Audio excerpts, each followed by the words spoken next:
పూరా లోకల్ ఒక గూడుకలు లేకుండా చేస్తున్నారు. ఇక మేము మా కష్టాలు ఇంకెవరికైనా చెప్పుకోవాలి. ఎవరికి చెప్పినా మేము చూస్తాం అంటే మాకు ఎవరు అసలు ఇది చేస్తుంది.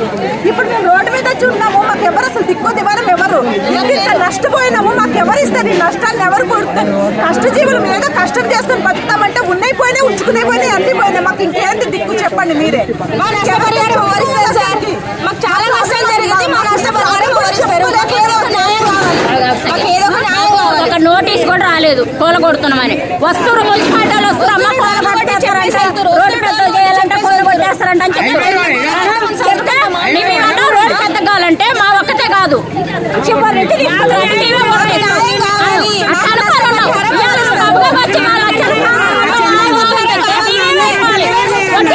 వ్యాపారాలు చేసుకుంటాం. మరి పేద జనం మరి ఇప్పుడు అన్ని నాయకైతే అన్ని కోల కొట్టేదాకైతే మేము నుంచి ఇంద్రమ్మ కాలనీ నుంచి రోడ్ ఎంతైతే తీసేశారో మరి ఏ ఇల్లు అయితే కూలగొట్టారో ఆ లెక్క ప్రకారం ఇక్కడ నుంచి కింద శ్రీమతి స్కూల్ దాకా తీసేయాలని మేము విన్నపించుకోవాలన్నా. అది మాకు అది ఒక న్యాయం చేయండి అన్నారు. ఏ న్యాయం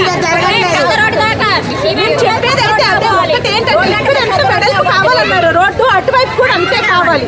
ఇంకొకటి ఇక్కడ కూడా ఒకరికొకరుగా చూడొద్దు, అందరూ ఒక్కటే. మేము అలాగే వాళ్ళ మనసులో మేము మనసులో మేము కూడా అన్నది ఉంటుంది. మాకు కూడా అర్థమవుతుంది ప్రాబ్లం. కాబట్టి అటువైపు ఎలాగో ఇటువైపు అలాగే ఉండాలి. ఇటు ఎంత వెడల్పు తీసుకుని అటువైపు కూడా అంతే వెడల్పు తీయాలి. ఇటువైపు తీసేసి అటువైపు ఉంచుతామంటే మాత్రం మేము ఒప్పుకోము. మేము పేదవాళ్ళం కదా, మా పేదవాళ్ళు కూడా మేము కూడా మాకు కష్టాలు బాగా ఉంటాయి. మరి పేదవాళ్ళు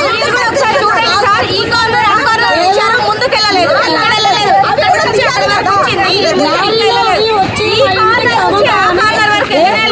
మేము రక్షణ కోసం ఎవరికి ప్రాబ్లం చేయడం కాదు. ఇప్పుడు మా ఇంటికి వాళ్ళు వస్తారా? రోడ్డు కింద దాకా తీసుకెళ్ళండి, శ్రీమతి స్కూల్ దాకా కొట్టేయాలండి. రోడ్డు ఆ రోడ్డు సాల్వ్ అయ్యేదాకా మేము ఏం చేయలేము. మాకు తీసేదంత సేపు కమిషనర్ సార్ గారు ఇక్కడే ఉన్నారు. పోలీసు వాళ్ళు కూడా మమ్మల్ని నీచంగా మాట్లాడుతున్నారు. ఆడవాళ్ళు కూడా తీసేసారు. ముందుకెళ్ళలేదు, వెనకెళ్ళలేదు కూడా తీసేసారు. కారణం ఏంటి? కమిషనర్ లంచం తీసుకున్నారా? ఇక్కడ ఎందుకు అర్హత లేదా? కమిషనర్ తీసుకుని పని కమిషనర్